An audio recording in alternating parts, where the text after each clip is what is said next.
السلام علیکم ورحمۃ اللہ وبرکاتہ۔ الحمدللہ وکفا وسلام علی حبیبہ المصطفیٰ وعلی آلہ واصحابہ النجبا اما بعد فاعوذ باللہ من الشیطان الرجیم ان اللہ وملائکتہ یصلون علی النبی یا ایہا الذین آمنوا صلوا علیہ وسلموا تسلیما اللہم صل علی سیدنا ومولانا محمد معدن الجود والکرم وآلہ واصحابہ الکرام وابنہ الکریم وبارک وسلم صلاۃ دائمۃ سرمدا ابدا۔ عزیزان گرامی وقار، رمضان المبارک کا مقدس مہینہ ہے اور حالیہ دنوں میں ہندوستان بھر میں جو حالات چل رہے ہیں اس سے ہر ایک مسلمان باخبر ہے، جانتا ہے۔ آج کے حالات میں رسول پاک صلی اللہ تعالیٰ علیہ وسلم کی ذات پاک کو جس طرح سے پورے ہندوستان میں نشانہ بنایا جا رہا ہے، موضوع بحث بنایا جا رہا ہے، ہمارے دل چھلنی ہیں، زخمی ہیں، یہ ایک الگ میٹر ہے۔ لیکن آج میں آپ کے سامنے حاضر ہوں خاص ایک بات کا ذکر کرنے کے لیے۔ میرے عزیز چاہنے والے بہت سارے ہزاروں کی تعداد میں نوجوان اور علماء، ایک سلسلہ چل پڑا ہے ابھی فی الحال سوشل میڈیا پر، خاص طور پر مجھے لے کر کے مباہلے کا چیلنج دے دیا مفتی سلمان اظہری نے، کفر کی دھرتی کو ہلا دیا، فلاں فلاں میسیجز بہت گردش کر رہے ہیں۔ اے میرے عزیزو، میں آپ کو اس بات کا کھل کر کے اظہار کرنا چاہتا ہوں کہ مجھ جیسے ایک کمتر طالب علم نے کون سا کمال کر دیا ہے۔ اس میں کوئی بڑا کمال کا کام مجھے نہیں لگتا، بلکہ رسول پاک صلی اللہ تعالیٰ علیہ وسلم کی عزت پاک بہت اعلیٰ، آپ کے نالین پاک کی غبار شریف کا بھی حق ہم ادا نہیں کر سکتے مباہلے کا چیلنج دے کر کے۔ آپ کیا سمجھتے ہیں کہ کوئی بہت بڑا تیر میں نے چلا لیا ہے؟ اس کو اتنا بڑا بنا کر کے کیوں پیش کیا جا رہا ہے؟ میرے عزیزو، ہماری زندگیاں رسول پاک صلی اللہ تعالیٰ علیہ وسلم کے نام سے وقف ہو جانی چاہیے۔ زندگی میں اگر ایک مرتبہ ہم نے کسی کو چیلنج کیا ہے تو آپ تمام حضرات اتنے ہی میں خوش ہو کر کے مگن ہو گئے اور سارے لوگ موضوع بحث اسی کو بنائے ہوئے ہیں، ایک بہت بڑا کام کر دیا۔ اسی لیے میں اپنے چاہنے والے تمام ہی نوجوانوں سے گزارش کروں گا، چھوڑ دو اس بحث کو، کوئی بھی میری تعریف آج سے ہرگز نہ کرے۔ بہت سارے نوجوان آج اسی کام میں مصروف ہو گئے ہیں، سوشل میڈیا پہ سٹیٹس رکھنا، ڈی پیاں رکھنا میرے نام کی، میرے تصویر کی، اور پھر الگ الگ القابات اس میں لگانا، امیر کا، قائد کا، اور نہ جانے کیا کیا القابات۔ مجھے شرم آتی ہے، آج مجھے افسوس ہے اس بات میں کہ اے نوجوانوں، تمہاری غیرت کب جاگے گی؟ جس ملک میں رسول پاک کو گالیاں دی جا رہی ہیں، ان کے دربار کے ایک کتے کو تم اتنی بڑی عزت سے دیکھنا چاہتے ہو؟ میں ہرگز اس چیز سے پسند نہیں کرتا، نہ میرے نام کے نعرے لگائے جائیں، نہ ہی میرے نام کے ساتھ کوئی لقب لگایا جائے۔ میں نے ہرگز ناموری کے لیے نہیں کیا ہے۔ اے نوجوانوں، میرے نام کو ہٹا دو، اور یہ سوشل میڈیا پر بحث بازی کرنا میرے متعلق، میری تعریف میں میری حمایت، جو تنقید کر رہے ہیں ان کو ہزاروں سلام، یقیناً میں تنقید کے قابل ہوں۔ جو علماء میرے متعلق قدغن لگا رہے ہیں ان کو ہزاروں سلام، وہ میری غلطیوں کو صحیح کرنے کی کوشش کر رہے ہوں گے، لیکن مجھے ڈر تعریف کرنے والوں سے۔ یہ سب موو ہو گئے رسول پاک صلی اللہ تعالیٰ علیہ وسلم کی تعریف کو چھوڑ کر کے تم ایک ادنا طالب علم کی تعریف میں لگ گئے ہو۔ میری تعریف بند کرو، میرے نام سے ڈی پیاں رکھنا اور سٹیٹس رکھنا بند کرو۔ نوجوانوں، میں تم سب سے گزارش کروں گا، یہ وقت ہے تمہارا رسول پاک صلی اللہ علیہ وسلم کی عزت کے دفاع میں گزارنے کا۔ کیا ہی اچھا ہوتا کہ میرے نبی کی عظمتیں تم بیان کرتے اور لوگوں کو میرے رسول پاک صلی اللہ تعالیٰ علیہ وسلم کے اخلاق کریمانہ بتاتے۔ تم آج یہ سوچ رہے ہو کہ ہم نے ایک کافر، پاکھنڈی اور ذلیل کتے کو حقانیت ظاہر کرنے کے لیے مباہلے کا چیلنج کیا تو ایک بہت بڑا کمال کر دیا۔ میرے متعلق یہ کہا جا رہا ہے ان کی جرأت کو سلام، ان کی بہادری کو سلام۔ کون سی جرأت ہے، کون سی بہادری ہے؟ یہ ہر عاشق رسول، ہر مومن کا فرض تھا۔ میرے عزیزوں، میں نے کوئی کمال کا کام نہیں کیا ہے۔ رسول پاک صلی اللہ تعالیٰ علیہ وسلم کی اس زندگی پاک کے بعد جس رسول نے راتوں میں رو رو کر کے ہم غریبوں کو یاد کیا ہو، کیا ان کے آنسوؤں کے ایک قطرے کا حق ادا کر سکتے ہو؟ اے مسلمانوں، رسول پاک صلی اللہ تعالیٰ علیہ وسلم نے جو ہمارے ساتھ محبت فرمائی، بلکہ ماں عائشہ صدیقہ رضی اللہ تعالیٰ عنہ فرماتی ہیں بجلیاں گرجتی اور ابر آلود ہو جاتا آسمان تو میرے آقا باہر نکل آتے گھر سے اور استغفار کرتے اور یوں عرض کرتے کہ مولا یہ بجلیاں کہیں میری امت پر عذاب بن کر نازل نہ ہو جائے، اور حضور اکرم صلی اللہ تعالیٰ علیہ وسلم استغفار فرماتے، جب بجلیاں ہٹ جاتی تو پھر آپ گھر میں تشریف لاتے۔ آپ اندازہ کرو، ماں عائشہ فرماتی ہیں کہ رسول پاک صلی اللہ علیہ وسلم ہمیشہ ابر کو دیکھ کر، بجلیوں کو دیکھ کر کیوں گھبراتے؟ حضور اکرم صلی اللہ تعالیٰ علیہ وسلم فرماتے ہیں پچھلی امتوں پر جب عذاب آتا تھا تو پہلے آسمان اسی طرح ابر آلود ہوتا، بجلیاں آتی اور پھر ان پر ہلاکت کے بادل برس جاتے تھے۔ مجھے ڈر ہے کہ میری امت پر کہیں اس طرح کے عذابات نہ آ جائیں، جو نہ بھولا ہم غریبوں کو رضا۔ اے امت کے غیور نوجوانوں، آج میرے جذبات بے قابو ہیں۔ ہند کی اس سرزمین پر ہم چھوٹی چھوٹی سی باتوں کو لے کر کے یہیں پر تعریف کے پل باندھنے لگ گئے۔ رسول پاک صلی اللہ تعالیٰ علیہ وسلم کی امت سے جو محبت ہے اس کا ایک ذرہ بھی ہم ادا نہیں کر سکتے۔ ہم جیسے لاکھوں کا سر بھی کٹ جائے تو رسول پاک صلی اللہ تعالیٰ علیہ وسلم کے نالین پاک کا بھی حق ادا نہیں کر سکتے۔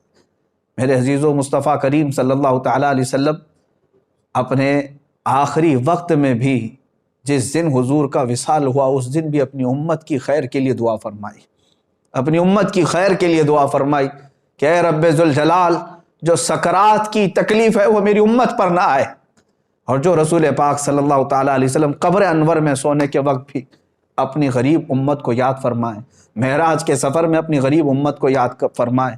اب مجھے بتاؤ کہ ہم نے رسول پاک صلی اللہ تعالیٰ علیہ وسلم کا کون سا حق ادا کیا؟ اے میرے عزیزو، آج کلیجہ منہ کو آتا ہے، دل چھلنی ہے، اس لیے کہ میں تاریخ پڑھ کر کے دیکھا حضور پاک صلی اللہ تعالیٰ علیہ وسلم کو مکہ والوں نے ستایا بہت ہے اور پریشان بھی بہت کیا ہے۔ حضور اکرم صلی اللہ تعالیٰ علیہ وسلم کا سوشل بائیکاٹ بھی کیا ہے، ان کے صحابہ کے ساتھ ظلم و ستم بھی کیا ہے، لیکن ایک بات یاد رکھنا، ان کے دشمنوں میں ابو جہل بھی کھڑا تھا، ابو لہب بھی کھڑا تھا، عتبہ و شیبہ بھی کھڑے تھے۔ پوری تاریخ اسلام کی کتابیں اٹھا کر کے دیکھ لینا، ان ظالموں نے حضور کے ساتھ دشمنی تو کی، لیکن اس ہندوستان کے پاکھنڈی کی طرح میرے نبی کو اتنی گندی گالیاں کبھی نہیں دی تھی۔ حضور پاک صلی اللہ تعالیٰ علیہ وسلم کے اخلاق پر کسی نے انگلی نہیں اٹھائی، کسی نے رسول پاک صلی اللہ علیہ وسلم کو یہ نہیں کہا تھا آج تک کہ وہ عورتوں کی دلالی کرتے تھے، کبھی نہیں۔ آج جس منزل پہ ہم پہنچے ہوئے ہیں، مکہ کے ان کے جانی دشمنوں نے بھی یہ جملے استعمال نہیں کیے تھے۔ آج ہماری یہ نحوست نہیں ہے تو اور کیا ہے؟ اے میرے عزیزو، رسول پاک صلی اللہ تعالیٰ علیہ وسلم کی عزت کی حفاظت کی خاطر جو صحابہ اکرام رضوان اللہ تعالیٰ علیہم اجمعین اپنی قربانیاں پیش کر چکے، میں دو چند باتیں عرض کرتا ہوں۔ آج ہم اپنے گھروں میں بیٹھ کر کے سوشل میڈیا پر آوازیں اٹھا کر کے یا سڑکوں پر ایک آدھ بار نکل کر کے یہ کہتے ہیں کہ رسول پاک صلی اللہ تعالیٰ علیہ وسلم کی عزت کی حفاظت کے لیے ہم کھڑے ہو گئے، اور اتنے ہی پر ہم جیسے نکموں کو مرد مجاہد کا لقب دے دینا، ہم جیسے کم ظرف لوگوں کو، مجھ جیسے کم علم آدمی کو بڑے بڑے القاب سے نواز دینا، جبکہ کچھ نہیں کیا رسول پاک صلی اللہ تعالیٰ علیہ وسلم کی دفاع میں۔ صحابی رسول سعد ابن ربیع رضی اللہ تعالیٰ عنہ احد کے میدان میں لڑتے رہے، یہ رسول پاک صلی اللہ تعالیٰ علیہ وسلم کے چہیتے صحابی ہیں، لڑتے رہے یہاں تک کہ تقریباً 12 نیزے ان کے جسم پر لگے تھے، 12 نیزے ان کے جسم پر لگے، اور شام کا وقت آنے سے پہلے وہ زمین پر ڈھیر ہو چکے تھے اور ان کے اوپر کئی لاشیں گری ہوئی تھیں۔ شام کے وقت میرے آقا صلی اللہ تعالیٰ علیہ وسلم نے اپنے صحابہ سے فرمایا کہ دیکھو سعد ابن ربیع کہیں نظر آئے، وہ زندوں میں ہیں یا انتقال کر چکے، تلاش کر کے آؤ۔ جو تلاش کرنے کے لیے صحابہ گئے، انہوں نے پکارنا شروع کیا میدان میں، احد کے میدان۔ یہ بڑی کڑی جنگ ہے، کفر اور اسلام کے مقابل میں جو جنگ ہوئی تھی، بڑا نقصان مسلمانوں کا اس جنگ میں ہوا تھا۔ پکارنے والے نے جب آواز دی تو بہت اندر سے لاشوں کے بیچ میں سے ایک آواز آنے لگی کہ ہاں سعد ابن ربیع زندہ ہے۔ ہٹائی گئی تو حضرت سعد ابن ربیع کی لاش یعنی جسم پاک دیکھنے والے بتاتے ہیں کہ 12 نیزے ان کے جسم پر لگے ہوئے ہیں، پیٹ پھٹ چکا تھا، پیٹ پھٹ چکا تھا اور خون میں لت پت ہیں، گوشت کے ان کے چھتڑے ادھر سے ادھر ہو گئے ٹکڑے۔ میرے عزیزو، اس عالم میں وہ پوچھتے ہیں کہ اے آنے والے کیا پیغام لے کر کیا ہے؟ تو آنے والے صحابی نے کہا کہ اللہ کے رسول صلی اللہ علیہ وسلم نے تمہیں یاد کیا۔ اس صحابی سعد ابن ربیع نے اتنا کہا، جاؤ میرے آقا صلی اللہ علیہ وسلم کو میرا سلام کہہ دو، میں حضور پاک صلی اللہ تعالیٰ علیہ وسلم تک چل کے آنے کی طاقت نہیں رکھتا۔ اور اس کے بعد حضرت سعد ابن ربیع نے جو کہا، سنو اے مسلمانوں، جس کے جسم میں 12 نیزے چبھے ہوئے ہوں، پیٹ پھٹ چکا ہو، اس کے بعد وہ کہتے ہیں کہ جا کر حضور سے کہہ دینا، عذراً یا رسول اللہ، اے اللہ کے رسول ہمیں معاف کر دیں، ہم نے آپ کے دفاع کا حق ادا نہیں کیا۔ جس کا جسم چھلنی ہو گیا ہو اور ٹکڑوں میں آ گئے ہوں، وہ جب یہ کہہ رہے ہوں کہ اے اللہ کے رسول ہم نے آپ کی دفاع کا حق ادا نہیں کیا، ہم گھر بیٹھے سوشل میڈیا سے اگر تھوڑی باتیں کہہ دیں، آواز اٹھا دیں اور اسی پر اتنے بڑے بڑے القاب، یہ ناانصافی ہے میرے عزیزوں۔ اے غیور نوجوانوں، میرے آقا صلی اللہ تعالیٰ علیہ وسلم پر مر مٹنے والے ان صحابہ نے کبھی اپنی ناموری کا خیال تک نہیں فرمایا، بلکہ سعد ابن ربیع یہ کہتے ہیں آنے والے سے کہ جاؤ واپس میری قوم کو یہ پیغام دے دینا، مدینے والوں کو یہ پیغام دے دینا کہ اگر تم زندہ رہے، تمہاری آنکھیں دیکھتی رہیں اور کوئی تمہاری زندگی میں رسول پاک صلی اللہ تعالیٰ علیہ وسلم تک پہنچ گیا بری نیت سے، تو فرماتے ہیں کہ پھر قیامت کے دن اللہ تمہیں نہیں چھوڑے گا، تمہارا کوئی عذر قبول نہیں کیا جائے گا۔ سعد ابن ربیع یہ کہتے ہوئے اس دار فانی سے کوچ کر گئے، انتقال ہو گیا، شہید ہو گئے۔ ایک صحابی ہیں رسول پاک صلی اللہ تعالیٰ علیہ وسلم کے سامنے کھڑے، احد کے میدان، تیر چلتے رہے، اتنے تیر کہ تقریباً ان کے جسم پر 80 تیر ادھر سے سائیں سائیں کرتے ہوئے گزرے اور کئی جسم پر چھپ گئے۔ وہ حضور پاک صلی اللہ تعالیٰ علیہ وسلم کے سامنے سینہ سپر ہو کر یوں کھڑے رہے کہ ایک تیر ان کے آنکھوں میں آ کر لگ گیا، آنکھ کا پتلا باہر آ گیا، آنکھ کا ڈھیلا باہر آیا۔ اللہ کے حبیب صلی اللہ تعالیٰ علیہ وسلم کے دفاع میں اس وقت تک بھی وہ اپنا قدم نہیں ہٹا رہے تھے۔ اتنی قربانیاں دینے کے باوجود بھی انہوں نے کبھی یہ نہیں کہا کہ ہم نے رسول پاک صلی اللہ تعالیٰ علیہ وسلم کی ناموس پہ پہرا دے دیا۔ اے مسلمانوں، ان القابات اور ان تمام تر مبالغات سے باہر نکل آؤ، ان تمام چیزوں سے باہر نکل آؤ، میدان عمل میں اترنے کی آج تمہیں ضرورت ہے۔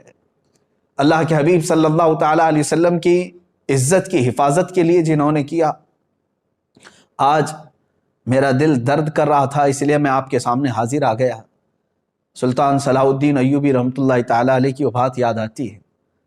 انگریزوں نے بھی صلاح الدین ایوبی کا ذکر بڑے اچھے سے لکھا ہے، کہا کہ ایک انصاف پسند جرنیل تھا اور جتنی جنگیں ہوئی ہیں ظلماً صلاح الدین ایوبی نے کسی کو قتل نہیں کیا، قیدی بھی آتے تو ان کو رہا کرنے کا حکم دیتے تھے۔ ایک بار ایسا ہوا کہ ایک اسلامی قافلہ شام سے مصر کی طرف جا رہا تھا، بیچ راستے میں برنس نام کا ایک جرنیل تھا جو عیسائی تھا، اس نے قافلے کو روک لیا اور لوٹا، مسلمان عورتیں بھی تھیں، بچیاں بھی تھیں، اور پورے قافلے میں سے تقریباً 2 لاکھ دینار اس نے لوٹ لیا اور مار رہا تھا باندھ کر کے، اس میں عورتیں بھی تھیں، بچیاں بھی تھیں۔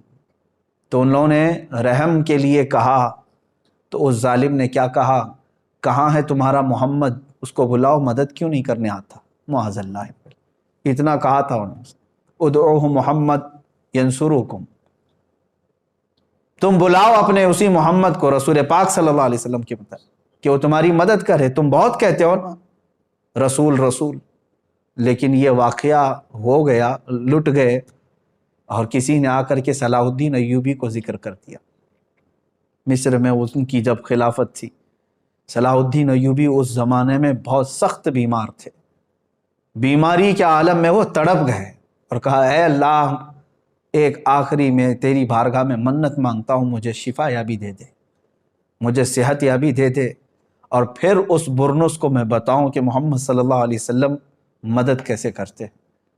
اور جانتے ہیں آپ صحت یاب ہوتے ہوتے آپ نے جنگوں کا پھر سے ایک محاذ چھیڑ دیا، 2 سے 2.5 سال لگ گئے، فلسطین پہنچے آپ بیت المقدس کی فتح کے بعد، جتنے وہاں پر عیسائی تھے سب کو آپ نے اعلان کر دیا کہ جو امن و امان سے رہنا چاہتا ہے رہے، یا جانا چاہتا ہے تو وہ جا سکتا ہے۔ سارے جو رہنے والے تھے وہ رہ گئے، جانے والے جا رہے تھے، لیکن صلاح الدین ایوبی رحمۃ اللہ علیہ نے ایک اعلان کیا تھا اپنے سپاہیوں کو کہ برنس اگر کہیں ملے تو اسے چھوڑنا نہیں، گرفتار کر کے لے آؤ۔ تلاش کرتے ہوئے سپاہی پہنچے، ایک خیمے میں وہ چھپا ہوا تھا، وہاں سے اسے قید کر کے لے آئے، اور صلاح الدین ایوبی رحمۃ اللہ علیہ کی آنکھیں اس وقت لال تھیں، سرخ تھیں۔ اس کو سامنے کھڑا کیا اور کہا تو ہی وہ بدبخت ہے جس نے کہا تھا کہ محمد کو بلاؤ اور وہ تمہاری مدد کرے۔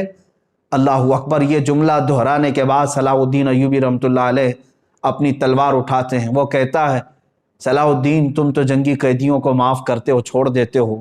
صلاح الدین ایوبی نے فرمایا ہاں میں نے ہر جنگی قیدی کو معاف تو کیا ہے، لیکن جس نے میرے رسول پاک کی شان میں بھونکا ہے پھر یہ میری تلوار اگر اس پر نہ چلے تو یہ کسی کام کی نہیں۔ صلاح الدین ایوبی رحمۃ اللہ علیہ نے اسے کیفر کردار تک پہنچایا۔ اے مسلمانوں، اے میرے عزیزو، بات کتنی تھی، اس نے جو کہا تھا۔ یہاں تو میرے آقا صلی اللہ تعالیٰ علیہ وسلم کی شان میں کیا کیا نہیں کہا جا رہا ہے، کیا کیا نہیں کہا جا رہا ہے۔ لوگ اب بھی یہ کہتے ہیں کہ مصلحت کے ساتھ اب جینا کس کام کا رہ گیا ہے۔ جہاں پر ہماری سانسوں میں گھٹن پیدا ہو رہا ہے، اسلام کے لیے ان ظالموں نے کہا کہ یہ کوئی ریلیجن ہی نہیں ہے۔ کیا یہ بکواس سوشل میڈیا پر نہیں ہے؟ وہ کہتے ہیں یہ کوئی دین ہی نہیں ہے، چند گنڈوں نے مل کر کے مال لوٹنے کے لیے ایک سنگٹن بنائی اور یہ مذہب بنا دیا۔ میرے اسلام اور حق دین کو اس طرح کے جملے استعمال کیے۔ اللہ کے نبی صلی اللہ تعالیٰ علیہ وسلم کی شان میں جو الفاظ استعمال کیے گئے وہ زبان پر لانا دشوار ہے، اور حد ہو گئی اب اللہ رب العزت کی بارگاہ میں بھی اس طرح کے جملے کہنا اور شیطان سے منسوب کر دینا۔ اے مسلمانوں، کیا اب بھی یہاں پر ہم ان تمام چیزوں کو سن کر کے خاموش رہیں؟ یہی تمام معاملات تھے جس کی وجہ سے اس بے قرار دل نے اس کفر کی دھرتی کو پکارا کہ آ جا، اگر تجھے اتنا یقین ہے تو اللہ رب العزت اور رسول پاک صلی اللہ علیہ وسلم اور اسلام و قرآن کی شان کیا ہے ہم بتاتے ہیں۔ میرے عزیزو، یہ موبائلے کا چیلنج ایک طرف تھا، اس کو چھوڑو میری طرف، مگر اب میں ان تمام علماء سے کہتا ہوں، یہاں پر بہت سارے علماء کرام ابھی سوشل میڈیا پر ایکٹیو ہو چکے ہیں۔ کس بارے میں؟ اسی بارے میں لے کر کے کہ مفتی سلمان اظہری نے مباہلے کا چیلنج دے دیا، بعض تنقید میں بعض تعریف میں ہے۔ میں تنقید کرنے والوں کو ایک جملہ بھی نہیں کہنا چاہتا، بہت محترم وہ علماء ہیں، مجھے کوئی غرض نہیں میری تنقید اور تعریف سے، لیکن تعریف کرنے والے علماء جس میں بہت سارے ہیں جنہوں نے مسلسل 2 دن سے اپنے اوقات لگا دیے ہیں، میں ان سب سے گزارش کروں گا، اے گروہ علماء، اللہ تبارک و تعالیٰ نے تمہیں علم کی امانت سپرد کی ہے۔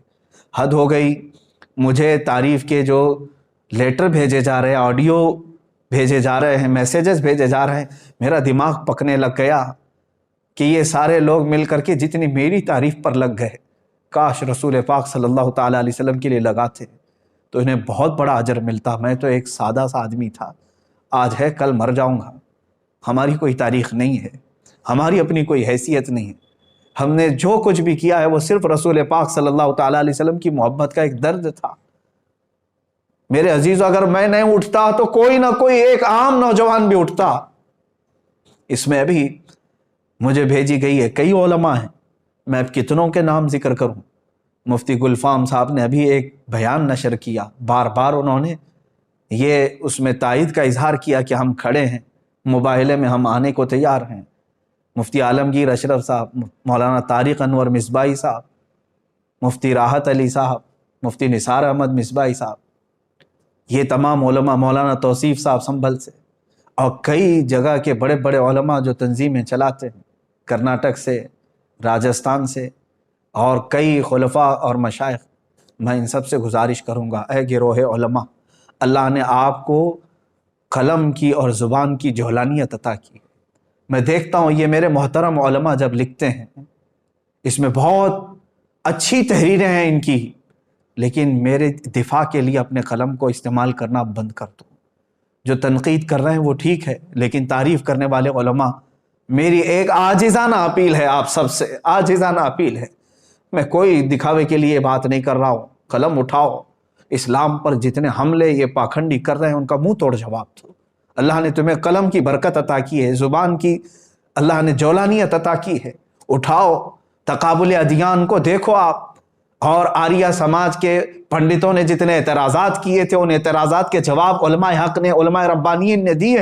اے علماء، آج کام تمہارا اس کے لیے ہے، اللہ نے تمہیں چنا ہے، آپ ہٹا دو اس سلمان اظہری کے نام کو، ہٹا دو اس کو، موضوع سخن ختم کر دو۔ میں تعریف کرنے والے ان تمام علماء کی قدر ضرور کروں گا، محبت ضرور ہے۔ یہ جتنے میسیجز کر رہے ہیں، آڈیو بھیج رہے ہیں یا تحریریں بھیج رہے ہیں، یہ تمام کی ضرورت قطعاً نہیں ہے، قطعاً نہیں ہے۔ میں سب سے کہتا ہوں کہ لگ جاؤ دین اسلام کی حمایت کے لیے اور رسول پاک صلی اللہ تعالیٰ علیہ وسلم کی عظمت و شان بیان کرنے کے لیے۔ آپ لکھو، دوسری زبانوں میں اسے ٹرانسلیٹ کیا جائے، ہندوؤں کو بھی بتایا جائے کہ اس پاکھنڈی نے جس غلیظ انداز میں اعتراضات کیے یہ جھوٹا ہے اور دنیا کا سب سے بڑا جھوٹا ہے۔ اسلام کے متعلق اور قرآن کو جس طرح دہشت گردی سے جوڑنے کی کوشش کی جا رہی، اس پر کام کریں آپ سب مل کر کے۔ جو خطبہ ہیں وہ آپ میرے دفاع میں نہ آئے، آپ دفاع ناموس رسالت کے لیے اپنا وقت قربان کریں، رسول پاک صلی اللہ تعالیٰ علیہ وسلم کے لیے۔ اور ہر کوئی اب یہ مباہلے کے چیلنج دینے کے لیے اس کی ضرورت نہیں رہ گئی۔ میں پوچھتا ہوں، اے نوجوانوں، اے مسلمان، آپ کا دل یہ کہتا ہے؟ ذرا ضمیر پر ہاتھ رکھ کر کے، دل پر ہاتھ رکھ کر کے یہ سوچو، وہ خبیث مردود ملعون جو بھونکتا ہے رسول پاک صلی اللہ تعالیٰ علیہ وسلم کی شان میں، اور جانوروں کا پیشاب پینے والا اور بلاತ್ಕಾری میں جیل جانے والا، کیا اس کی حیثیت ہے کہ وہ مباہلہ کرے؟ کیا آپ کو ذرا برابر لگتا ہے؟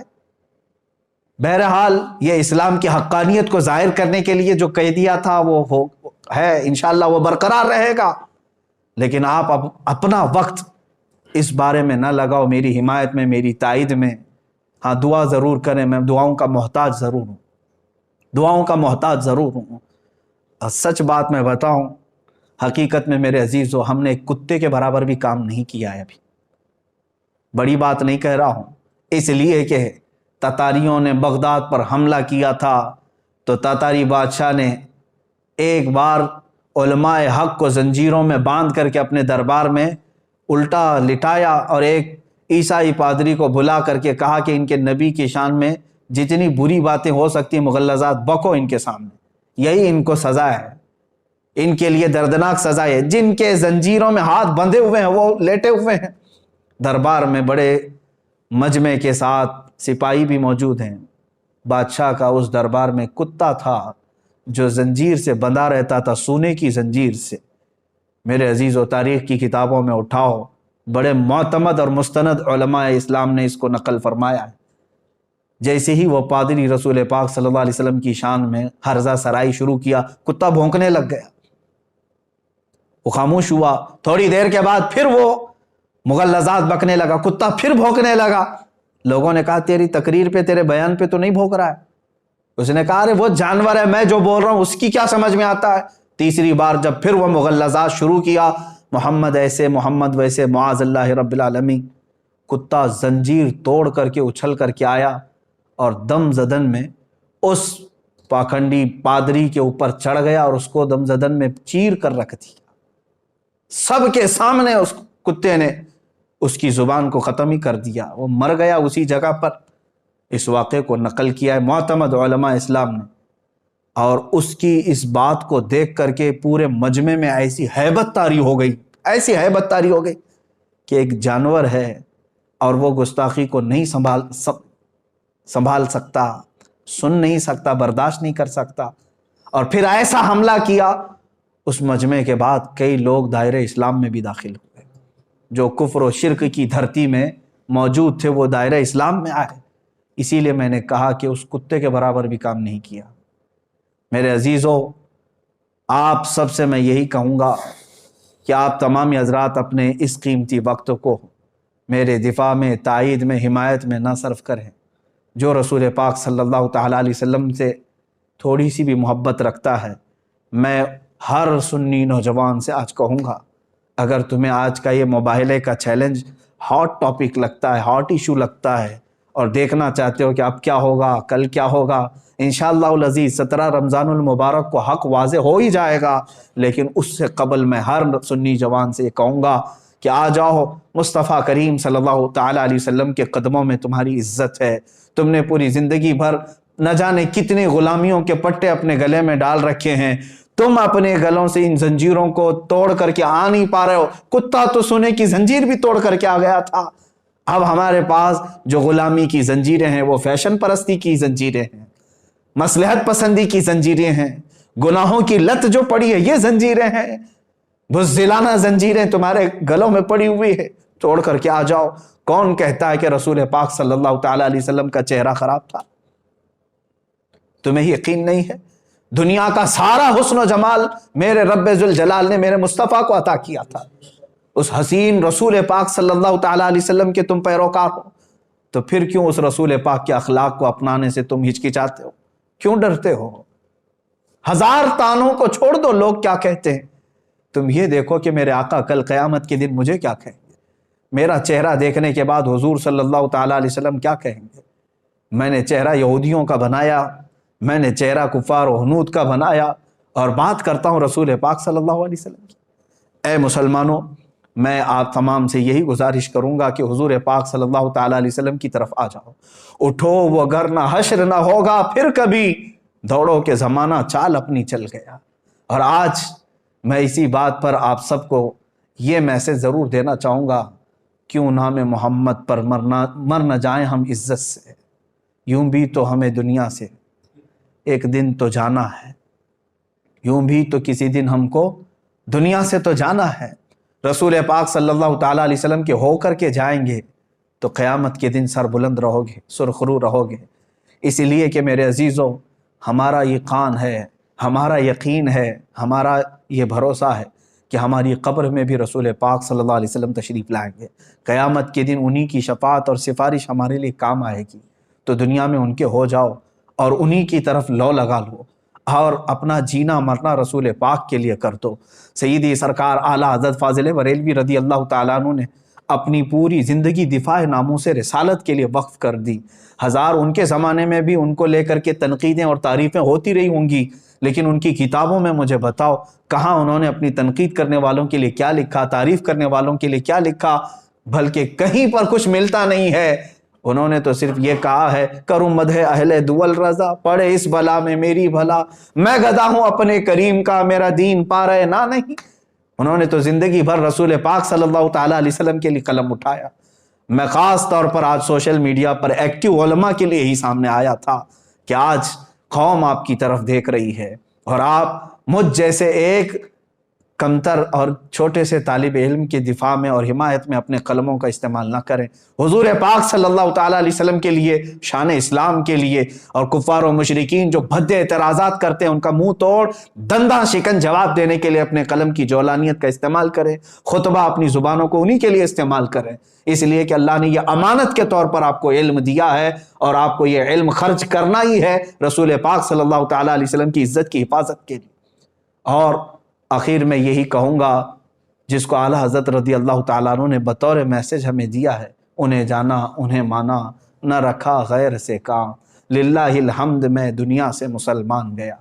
اے میرے عزیزو، آج میں نے یہ جو کچھ بھی باتیں کہیں اس لیے کہ میں بے چین ضرور ہوں، لیکن دنیاوی حالات اور پریشانیوں کو لے کر کے نہیں، کہ میرے اوپر کیا دباؤ بن رہا ہے اس کو لے کر کے میں ہرگز پریشان نہیں ہوں، بلکہ ابھی میں آپ کو بتاؤں، آپ سب حضرات جانتے ہوں گے رمضان المبارک آ چکا ہے۔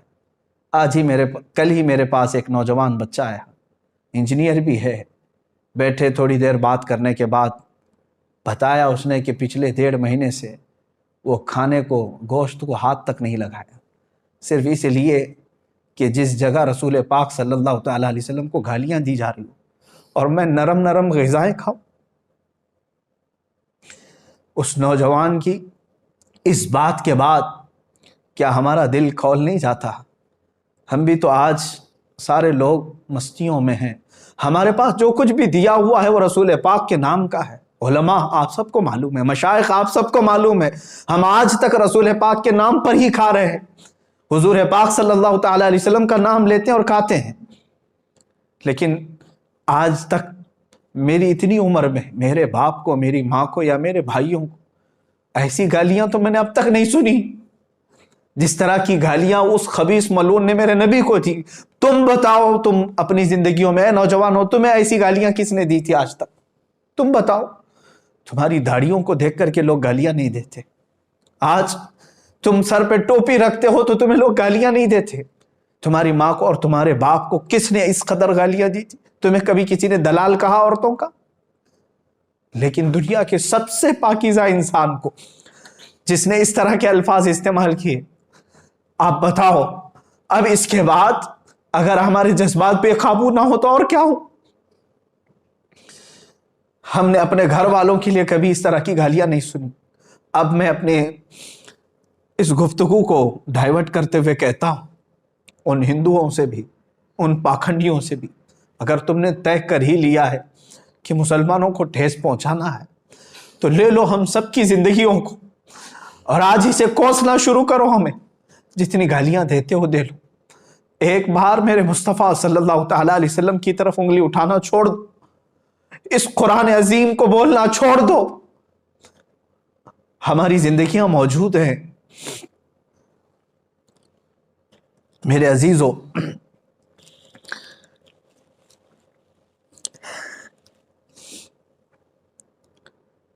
آج رمضان المبارک کی اس شب میں تعریف کے لیے نہیں عرض کرتا، روزانہ ہر رات مدینہ طیبہ سے میرے شاگرد ہیں، بچے ہیں، ایک میرا مخلص شاگرد ہے، وہاں سے فون لگاتا ہے بارگاہ مصطفیٰ میں اور گنبد خضرا کے نیچے سے ویب کانفرنسنگ کے ذریعے سے دیکھ لیتا ہوں، دل کو ٹھنڈک ہوتی ہے۔ آج وہ نوجوان بچہ میرا شاگرد باب السلام سے حضور کی جالیوں کے پاس پہنچا، ہمت نہیں ہو سکی حضور کو سلام کرنے کی، رسول پاک صلی اللہ تعالیٰ علیہ وسلم کو سلام پیش کرنے کی ہمت نہیں ہو سکی۔ اسی لیے میرے عزیزو کہ ہم جس کیفیت میں آج جی رہے ہیں، اب اس کے بعد جینے کا کوئی مطلب نہیں ہوتا۔ آپ سمجھیں، برائے کرم سمجھیں میری اس بات کو۔ یقیناً میں جذبات میں بہت کچھ کہہ رہا ہوں، لیکن اے سنی مسلمانوں بیدار ہو جاؤ، آج اپنے اتحاد کو قائم کرو، صرف نام رسول پر علماء بیان بازیاں بند کریں اور میرے مصطفیٰ کے نام پر ایک بار جمع ہو جاؤ، اور رسول پاک صلی اللہ تعالیٰ علیہ وسلم کی مدد ضرور آئے گی۔ ہم دنیا سے جانے سے پہلے اتنا چہرہ تو بنا لیں کہ حضور پاک صلی اللہ تعالیٰ علیہ وسلم کو دکھا سکے، حضور پاک کی بارگاہ میں حاضر ہونے جیسی تھوڑی سی شکل تو بنا سکے۔ اس لیے اب اس کے بعد مجھے کچھ فرق نہیں پڑتا کہ مجھے حکام وقت قید کریں یا سولی پر چڑھائیں یا ختم کر دیں، اس لیے کہ ہم جیسوں کے ساتھ اب ہونا یہی چاہیے تھا کہ جو رسول پاک صلی اللہ تعالیٰ علیہ وسلم کو گندی گالیاں سن کر کے مزے سے کھاتے پیتے اور سوتے ہیں، عذاب آ جانا چاہیے تھا۔ پھر بھی میرے آقا کی رحمت کاملہ ہے کہ وہ اب بھی اپنی امت کو درد اور تکلیف میں دیکھنا گوارا نہیں کرتے۔ قرآن نے ان کے متعلق ہی کہا ہے، عزیز علیہ ما عنتم، حضور فرماتے ہیں تمہارے قدموں میں کانٹا بھی چبھ جائے تو مجھے یہ برداشت نہیں ہوتا۔ رسول پاک صلی اللہ تعالیٰ علیہ وسلم کو ہمارے قدموں میں چبھنے والا کانٹا گوارا نہیں، اور ہم آج اپنے کانوں سے حضور کے لیے گندی گالیاں سن کر گوارا کیسے کر سکتے؟ بس میں کہنے کی طاقت میں نہیں ہوں، اخیر میں اتنا کہوں گا، عذراً یا رسول اللہ، اے اللہ کے نبی، ہم نکموں کو معاف فرمائیں، بد ہیں تو آپ کے، بھلے ہیں تو آپ کے، ٹکڑوں پہ پلے یہی کہ رخ کدھر کریں۔ یا رسول اللہ، آپ ہی کی تو شان ہے، گندے نکمے کمی، مہنگے ہیں کوڑی کے تین، کون ہمیں پالتا؟ تم پہ کروڑوں درود کر کے تمہارے گناہ مانگے تمہاری پناہ، تم کہو دامن میں آ، تم پہ کروڑوں درود۔ اے رسول مختار صلی اللہ تعالیٰ علیہ وسلم، ہند کے ان ہم جیسے بزدل مسلمانوں کو معاف فرما دے اور قوت حیدری عطا فرمائے۔ علماء کی زبان میں اے اللہ کے نبی طاقت و قوت عطا فرمائے، جوانوں کو بازو میں طاقت و قوت عطا فرمائے، ہم جئیں تو سر بلند کر کے جئیں اور آپ کی شان میں گالیاں سن کر کے نہ جئیں۔ اے رسول پاک مدد کی بھیک ہے، مدد کی بھیک، اے خاصان رسول وقت مدد ہے، امت پہ تیرے وقت عجب آ کے پڑا ہے۔ وآخر دعوانا